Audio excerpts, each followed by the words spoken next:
Indonesia dapat tanah di Gaza. Semua sekarang sedang kaget, oh aku ada rumah sakit Indonesia di situ. Ya. Itu tanah Hamas. Kami berikan pada ibu, bukan ibu saya itu bukan Siti Fadilah ya, saya Menteri Kesehatan Republik Indonesia. Halo Logikers, kembali lagi di Logika Bicara Podcast. Hari ini kita kedatangan tamu yang sangat pintar, sangat cerdas, wanita independen yang ada di Indonesia. Siapakah beliau? Kita tanyakan ke host kita satu ini. Halo Logikers, saat ini kita mau ngobrol bincang santai dengan ibu kita, mantan Menteri Kesehatan Republik Indonesia, Ibu Siti Fadilah Supari. Seperti apa sih obrolannya? Yuk kita dengarkan sama-sama. Oke, sebelum itu jangan lupa buat follow sosial media kita di Instagram logiknews.id dan subscribe YouTube Logika Bicara Podcast dan juga Siti Fadilah Supari Channel. Ingin mendengar cerita Ibu terkait dengan isu yang lagi ramai saat ini, Bu ya. Dimulai dari bergulir pada tanggal 7 Oktober ketika Hamas menyerang Israel dan dampaknya sekarang sudah 7.000 lebih masyarakat warga Gaza yang jadi korban jiwa. Saya ingin tahu apa sih perasaan Ibu gitu sebagai seorang ibu melihat banyaknya jatuh korban di sana, Bu. Cerita sedikit, Bu, ketika Ibu mengetahui hal yang terjadi. Ya, tentu saja sangat prihatin dan sedih. Sedih yang tak berujung karena saya tahu bahwa Israel tidak begitu gampang untuk menghentikan perang ini dengan segala alasan. Dan semua juga tahu bahwa PBB pun juga ada yang berpihak pada Israel. Dan memang PBB itu ya seperti itu, di mana PBB itu seharusnya melindungi kemanusiaan di dunia ini, tetapi begitu konconya, begitu ada konco-koncoan. Dan dulu Bung Karno keluar dari PBB, saya waktu itu sangat bisa mengerti karena Bung Karno kecewa. PBB yang persatuan bangsa-bangsa ternyata dikuasai oleh sekelompok pemenang perang dunia kedua. Dan tentu saja pemenang perang dunia kedua itu akan tidak rela kalau hegemoninya hilang. Maka PBB selalu tidak adil. Saya mengatakan PBB selalu tidak adil. Kalau memang PBB itu adalah persatuan bangsa-bangsa, pasti tidak akan rela ada bangsa satu yang membunuhin bangsa yang lain atau berperang dengan bangsa yang lain. Mesti lebih senang untuk damai. Bisa lihat sampai sekarang PBB tidak ke arah sana. Bu, Oki kemarin sudah melakukan konferensi ya, KTT, untuk membuat resolusi. Ada 12 kesepakatan bersama, Indonesia salah satunya menjadi anggotanya dan terlibat di situ Pak Presiden Jokowi. Ibu optimis, Oki bisa meredam minimal gencatan senjata. Saya pesimis. Saya pesimis. Kalau hal seperti ini, rasanya penguasa dunia itu saja, masih gaya lama ya, kecuali kalau ada suatu perubahan yang signifikan gitu. Jadi dari perang Ukraina kan kita sudah kelihatan, kemudian sekarang perangnya pindah ke Palestina, dari Israel dan Palestina, dan itu perang yang sangat luar biasa sih sebetulnya. Tidak boleh seharusnya, kan sebetulnya tanahnya tanah Palestina. Betul. Apapun juga alasannya mereka. Sebetulnya waktu itu orang Israel itu sebetulnya kan tidak ada di situ. Karena dia dikeluarkan dari Eropa, mau ditaruh di mana. Maka umat Islam yang ada di sana udah deh di sini aja. Diterimalah, tapi nggak tahunya setelah itu sekarang jadi begini. Kalau kepedulian kita ya Bu, bangsa Indonesia terhadap isu Palestina terutama bantuan gitu Bu ya. Ini kan sudah bergulir dari tahun ke tahun. Ini adalah puncaknya di mana banyak masyarakat dunia mengkhawatirkan tahun 1948 akan terjadi kembali gitu ya. Isu yang memang ini sudah jelas ada di dalam Al-Quran, Bu ya. Memang ada gitu. Ini memang tidak hanya isu agama ya menurut Ibu, apa ada kepentingan lain di dunia, kepentingan pemimpin dunia lainnya, Bu? Arahnya ke sana, Bu, mungkin. Saya tidak tahu persis ya. Iya. Tapi yang menonjol itu seperti ada dendam yang amat sangat begitu untuk mengusir orang Palestina dari tanahnya gitu. Nah, apakah itu urusan agama, apakah itu urusan keturunan, apakah itu urusan apa? Tapi bagaimanapun juga seharusnya PBB menyelesaikan. Kalau PBB itu benar. Tapi kalau PBB itu hanya menjadi satu cangkang dari penguasa-penguasa dunia yang dulu menjadi pemenang Perang Dunia Kedua, ya seperti sekarang. Jadi tidak ngapa-ngapain gitu, lucu banget. Wong persatuan bangsa-bangsa, kemudian ada peperangan yang sebegitu dahsyat. Kok diem aja? Nah, itu yang aneh, menurut saya aneh. Kalau peran serta sikap bangsa kita terhadap Palestina gimana saat ini, Bu? Sudah ya itu kan rutin apa namanya kewajiban PBB, itu kemudian nanti berbaris sebagai wakil dari PBB. Hanya rutinitas saja, Bu? Tidak ada yang menonjol gitu, yang terbaru dari pemerintah? Ya, tapi alhamdulillah sih bahwa pemerintah sudah bersikap seperti itu. Untuk saya sudah bersyukur daripada acuh tak acuh ya. Tapi ternyata pemerintah cukup perhatian. Dan Bu Retno, Bu Menlu juga orasinya juga lumayan. Dia pidato di PBB luar biasa. Maksud saya berani. Selama ini menteri-menteri kita yang dahulu nggak ada yang seberani dia gitu. Kemudian Pak Jokowi juga sekarang sedang diutus Oki ke Amerika untuk gelembuk Biden ya. Tapi apa gelembukannya Pak Jokowi mempan apa tidak sih? Saya sih kok ya pesimis gitu. Kenapa, Ibu? Ya, mereka itu bukan perkara digelembuk atau tidak digelembuk. Memang mereka punya kepentingan gitu. Nah, ya yang kita nggak tahu kepentingannya itu apa gitu. Kepentingannya jelas gempur Palestina, itu udah kepentingan mereka gitu. Saya tidak bisa melihat kecuali Tuhan berkehendak gitu ya. Nah itu mudah-mudahan Tuhan berkehendak untuk menghentikan perang ini. Jadi yang paling penting itu berdoa masing-masing. You nggak bisa ngapa-ngapain, you nggak bisa bantu.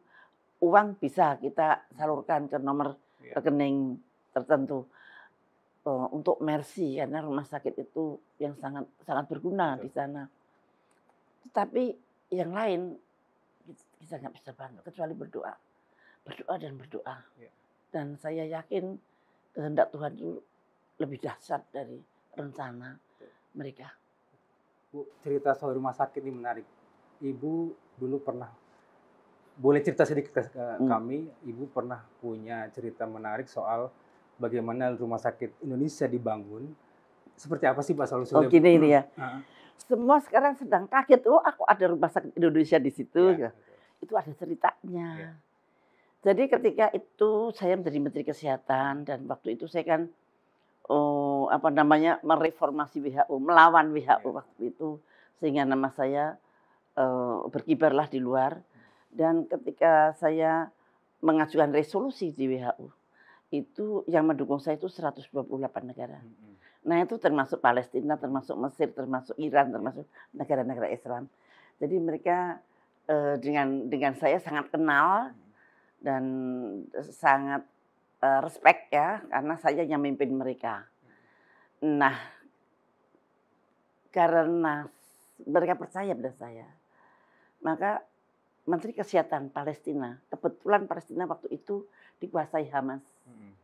Nah, Menteri Kesehatan Palestina bilang pada saya, Bu, saya punya tanah yang bisa untuk bangun rumah sakit di Gaza. Bukannya Gaza tempat perang. Iya, Bu, justru kita butuh rumah sakit di tempat perang itu. Itu tanah Hamas. Kami berikan pada Ibu. Bukan ibu saya itu bukan Siti Fadilah ya, saya Menteri Kesehatan Republik Indonesia. Oke. Batin saya siapa yang akan membangun gitu ya. Terus siapa yang akan membangun. Tapi saya terima dulu, oke deh. Oke bisa. saya ada kecelakaan banyak untuk bisa bangun rumah sakit di situ. Dalam hati saya kebayang Mercy memang. Tapi tanah itu harus disetujui. Iya. Jadi dari Menteri Kesehatan Palestina yang diberikan ke Menteri Kesehatan Ibu, Indonesia. pada saat itu Ibu menjabat Iya. sebagai Nah setelah itu saya pulang ke Indonesia, saya ingat teman saya yang namanya Yusri Rizal, almarhum sekarang ya. Yusri Rizal, saya dapat itu loh, Indonesia dapat tanah di Gaza. itu wakaf, saya. Wakaf dari Hamas. Hamas. Ya, oke, mau dibangun rumah sakit, wah dia tuh kaget dan sampai nangis dia, karena dia sangat terharu karena dia tuh berbulan-bulan memikirkan kepengen membangun rumah sakit di Gaza, tapi bagaimana mau beli tanahnya gitu, lah kepada siapa beli tanah di sana tempat perang dan sebagainya. Dia sedang itu ternyata dia berdoa pada Allah dan nampaknya itu dikabulkan lewat saya itu. Saya juga kaget kok tiba-tiba diberi tanah gitu. Akhirnya, Yusuf berani nggak yuk bangun rumah sakit di sana? Berani Bu, Bismillahirrahmanirrahim. Nah mulai saat itulah dia cari dana. Ya waktu saya bantu cari dana kemana-mana dan kemudian di dalam waktu-waktu itu, tiba-tiba pada tahun 2008 kalau nggak salah, Desember akhir 2008 itu, tiba-tiba diserang lagi semua. Wah dibom. Aduh, bisa nggak kamu berangkat sekarang? Itu belum dibangun posisinya Bu? Ya. Belum dibangun? Belum dibangun. Kan kepengen dapat surat tanahnya segala dong. Ini kan baru omongan. Nah kemudian oke deh, kirim obat-obatan ke sana. Obat-obatan dari Depkes. Jadi saya punya stok obat-obatan untuk bencana gitu. Saya kirimkan untuk Palestina. Tapi aturannya tidak seorang pun boleh masuk ke Palestina. Semua bantuan harus lewat PBB. Tidak boleh bendera satu pun masuk ke Gaza. Waduh gimana, kita ada berapa truk itu sama bawa beberapa ambulans yang akan kita sumbangkan. Itu antara pasukan Mercy, pasukannya Kemenkes, Depkes, pasukan saya dari Depkes, pasukannya Mercy berangkatlah malam itu. Dan dia karena keadaan perang maka dia muter lewat Jordan, lewat ini. Akhirnya berhentilah di Rafah. Rafah itu pintu keluar dari Gaza ke arah Mesir. Betul. Nah, pintu itu yang menguasai Mesir. Kemudian gimana ini? Di Parlu nggak bisa, nggak bisa. Ini nggak bisa, mereka telepon ibu kita nggak bisa masuk. Oke, saya tak hubungin. Ibu coba deh hubungin menteri. Ibu kenalnya ibu ada nggak? Ada Menteri Kesehatan Mesir. Oke deh saya telepon Menteri Kesehatan Mesir, tolong dong. Itu pintu dibuka itu adalah kiriman dari saya, dari pemerintah gitu, bukan dari tentara apa-apa gitu kan. Dibukalah Rafah waktu itu sehingga truk-truk kami bisa masuk dengan mengibarkan bendera merah putih. Itu sejarah Bu ya, belum pernah ada sebelumnya. Belum pernah saya sampai sekarang. Sampai sekarang di sana kan nggak boleh bendera negara lain masuk. Nah itu bendera merah putih masuk. Nah berkaitan dengan acara itulah Perdana Menteri memberikan tanah itu kepada waktu itu lewat Dr. Sarbini, dan Dr. Sarbini membawa surat kuasa dari saya, surat namanya apa itu namanya, saya berikan surat bahwa ini utusan saya, special envoy untuk Dr. Sarbini, dan Dr. Sarbini yang menerima dari Hamas itu. Jadi mulai saat itulah pulang dengan riang gembira dan mulailah pembangunan. Dari masyarakat kita atau masyarakat Indonesia. Tadinya Iran mau ikut masuk nyawer. Yusuf nggak ini untuk rakyat Indonesia. Itu sekarang kondisinya lagi itu dibangun bagus banget, dua lantai gede banget karena terus banyak yang nyumbang, dan kemudian sebetulnya saya baru mendengar akan dibangun lantai ketiga. Iya, betul. Tiba-tiba 7 Oktober itu Hamas Iya, menyerang iya, Israel. betul. Aduh, nggak jadi lagi ini. Padahal kita juga sedang Mempersiapkan itu. mempersiapkan untuk tingkat ketiga tuh. Iya, iya. Jadi lucunya yang menerima tanah yang harus lewat pemerintah kan saya. Kemudian Mercy ini yang mempunyai cita-cita dan mencari uangnya. Tapi begitu uangnya kumpul begitu itu, terus siapa yang mau jadi tukang batu? Mana ada tukang batu yang tidak dibayar bekerja di tempat perang. Akhirnya ada ada pesantren, ya, pondok pesantren, Ponpes Al-Fatah namanya, yang dipimpin oleh Pak Yaksaullah. Sini deh saya cariin, dia bilang ternyata dia menawarkan siapa mau menjahit, siapa mau jihad fisabilillah untuk menjadi tukang membangun itu. Akhirnya yang bangun tanpa itu dibayar, Bu? Nggak dibayar. Maksudnya diupeni hidupnya di sana, makan, minum. Ya kalau ada uang ya sedikit banget. Dan kemudian mereka itu bukan tukang batu. Ada ahli hukum, ada ahli ekonomi, ada dokter. Dari sana, Palestina? Bukan, dari kita. Dari kita yang diberangkat ke sana? Iya. Luar biasa. Mereka itu di sana tuh sudah niat Engson, udah jihad fisabilillah. Jihad, betul, jihad untuk membangun rumah sakit itu. Itu bukan tukang batu. Ada dosen, ada insinyur, ada pengacara, ada ini yang semua orang-orang Islam yang kafah untuk kepingin syahid di sana. Gimana Ibu bisa menggerakkan hati mereka bisa berangkat ke sana, Bu? Bukan saya, itu Mercy, tim Mercy. Pak itu. Bukan Pak Yaksaullah. Oh, Yaksaullah. Ya. Yang sekarang beliau bergerak di ini Aqsa Working Group. Aqsa Working Group. Nah, ternyata dari mereka ada yang, jadi lucunya mereka kan tidak tahu bagaimana jadi tukang batu, dilatih dulu di sini jadi tukang batu. Dan jadilah seperti itu. Bayangin saja, itu bukan dari tukang batu yang benar-benar tukang ya, kuli, tapi bisa berangkat mengerjakan bangunan di sana. Berapa banyak jumlahnya totalnya, Bu? Ingat gak, Ibu? Enggak ingat ya, karena berganti-ganti begini. Berganti itu betul-betul tangan Tuhan yang bekerja.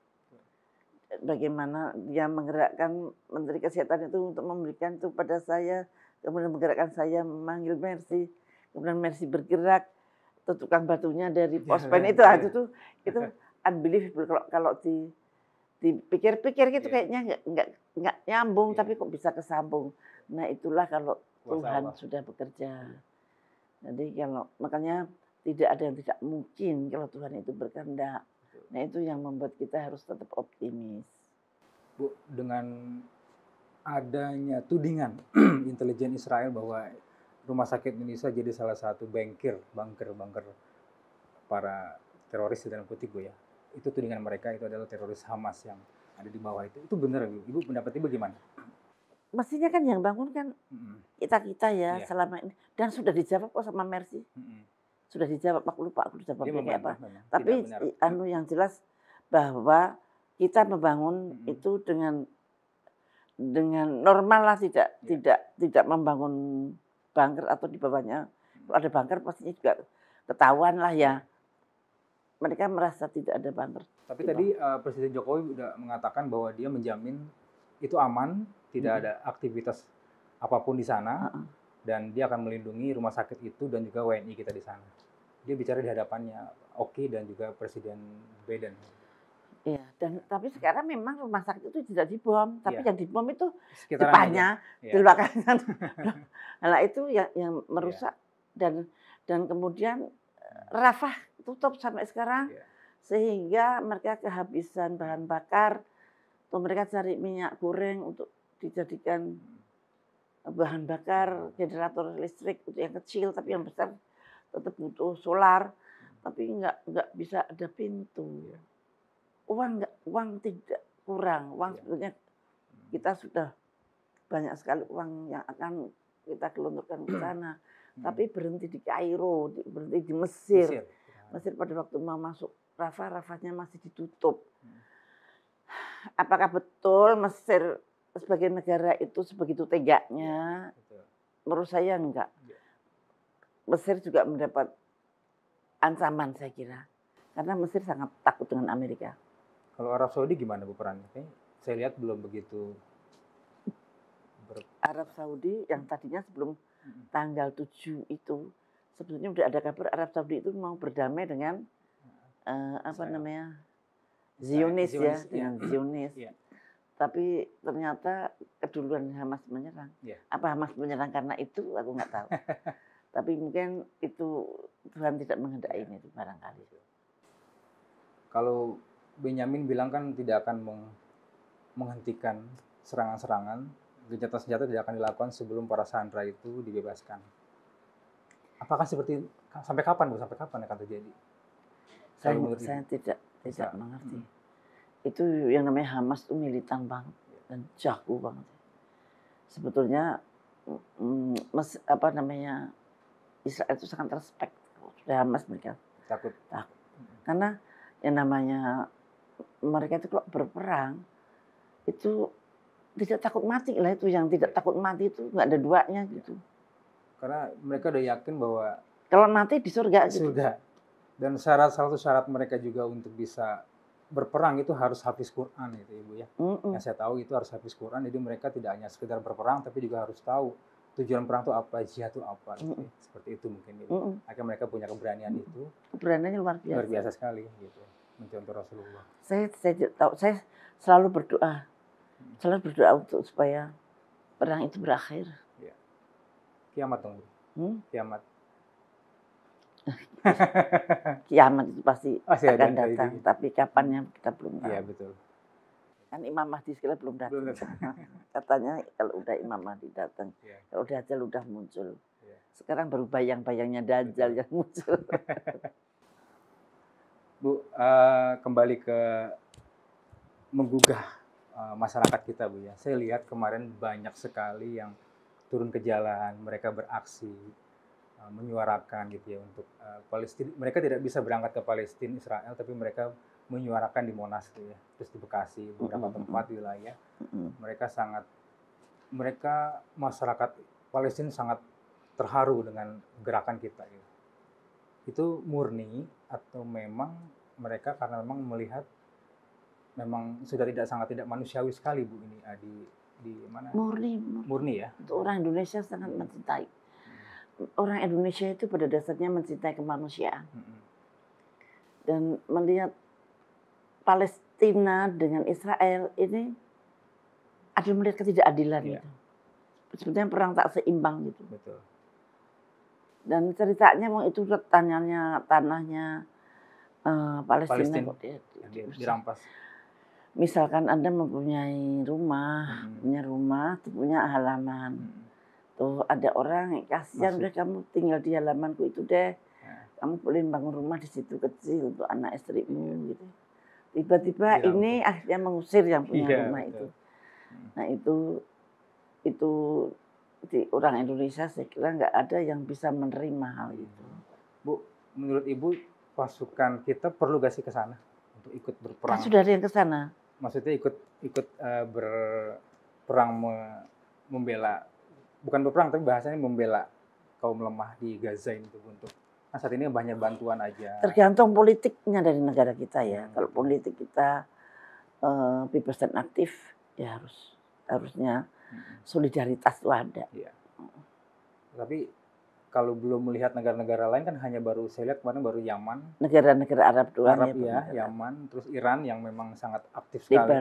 Libanon gitu ya. Sementara negara-negara Turki ya betul. Kita belum terlihat mau mengirim pasukan kita gitu untuk membantu mereka. Paling tidak melindungi warga negara Palestina yang di Gaza itu yang jumlahnya bukan hanya orang dewasa tapi anak-anak dengan ibu-ibu yang wanita yang jadi korban yang paling banyak. Total itu sekarang sudah 7.000-an kalau nggak salah. Gitu. Berarti kan itu udah luar biasa. Gitu.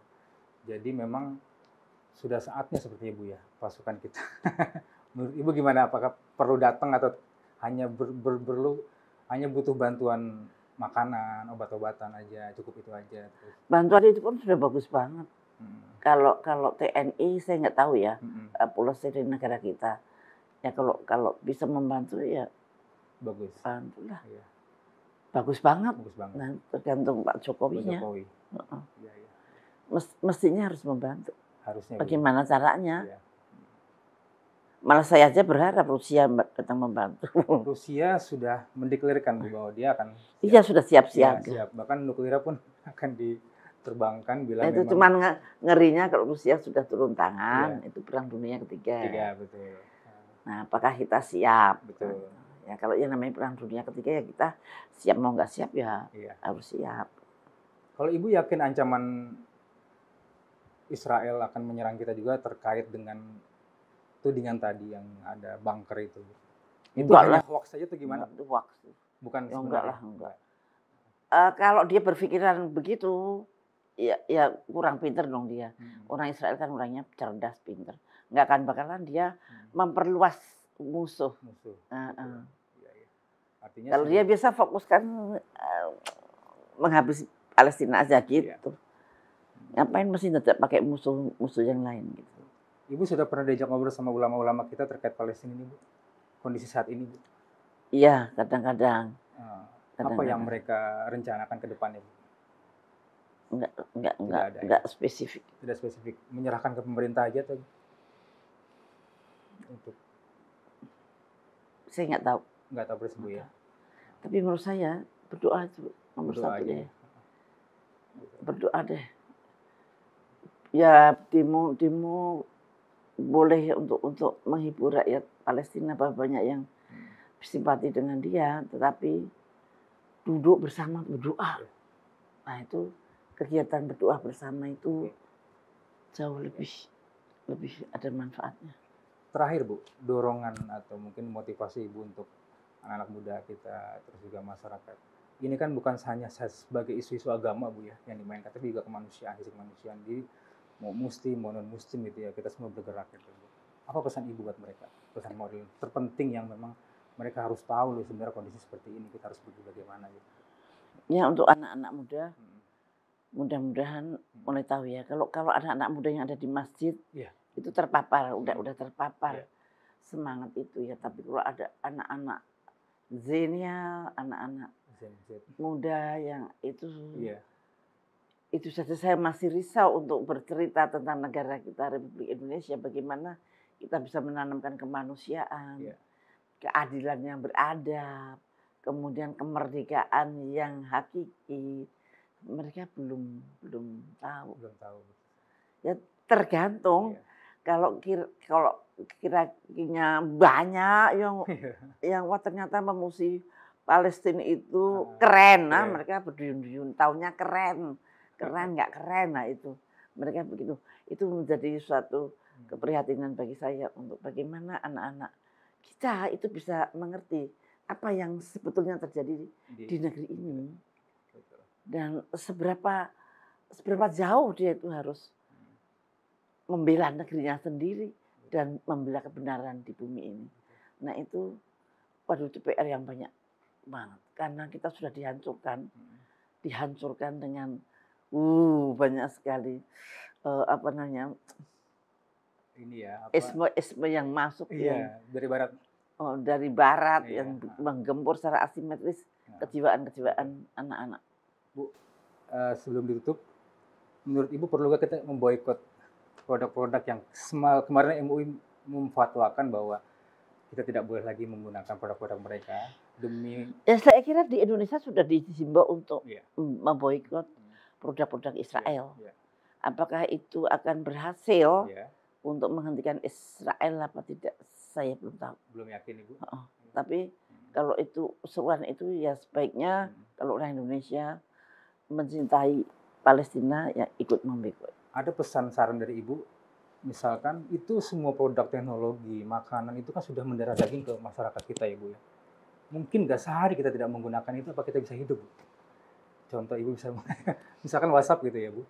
Itu kan produknya mereka, terus juga YouTube atau makanan juga ya, saya tidak perlu sebut mereknya, tapi itu kan produk mereka. Ibu punya keyakinan bisa mendorong mereka sehari saja tidak menggunakan produk itu, kita sudah berjihad buat saudara kita di Palestina. Ya, saya bisa aja menyerukan begitu, tapi apakah mereka mendengarkan saya begitu? Karena ternyata misalkan dia tidak makan McD, tidak makan KFC, nggak makan itu, tapi WA terus, WA-WA-an terus, sama aja, WA-WA-an kan. Nah, satelitnya juga punya dia dan apa-apanya milik mereka. Ya, mudah-mudahan segera berhenti perang itu. Filosofi semangka tadi yang kemarin Ibu gaung-gaungkan di sosmed itu apa sih makna semangka itu, Bu? Ketika Israel mulai mengusir Palestina, orang-orang Palestina dari tanahnya. Jadi tadinya misalkan dia kecil di sini, dia mulai melebarkan sayapnya dengan mengusir. Nah, kemudian dia menggaris gini.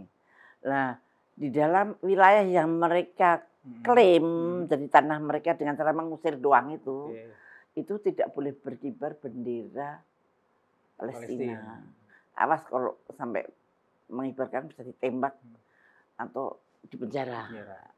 Maka rakyat Palestina yang di situ menggunakan semangka. Karena semangka itu warnanya ada hijau, ada merah, ada hitam.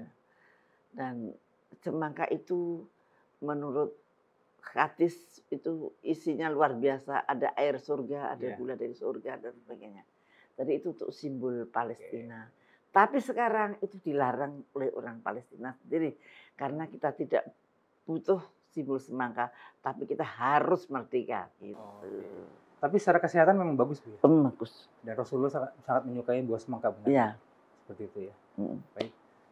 Saya rasa cukup, Ibu. Terima kasih untuk ngobrol kita, bincang kita saat ini. Hari ini menarik banget. Ibu yang dulu berjuang bagaimana bisa masuk ya ke Palestina, membangun rumah sakit, sampai sekarang berdiri, dan mudah-mudahan kita berdoa aman, Bu ya. Rumah sakit kita yang dibangun dulu tidak walaupun ya itu mereka nembakin sekelilingnya aja, Bu ya. Padahal di dalamnya itu ada ibu-ibu, ada anak-anak semua, betul. Yang memang tidur di lantai-lantai gitu. Iya, kasihan. Baik, Ibu, terima kasih banyak untuk waktunya. Itu tadi perbincangan kita dengan Ibu Siti Fadila Supari seputar Palestina. Jangan lupa buat tonton video kita selanjutnya dan jangan lupa buat follow sosial media kita di Instagram logicnews.id dan juga subscribe YouTube kita di Logika Bicara dan juga Siti Fadila Supari Channel.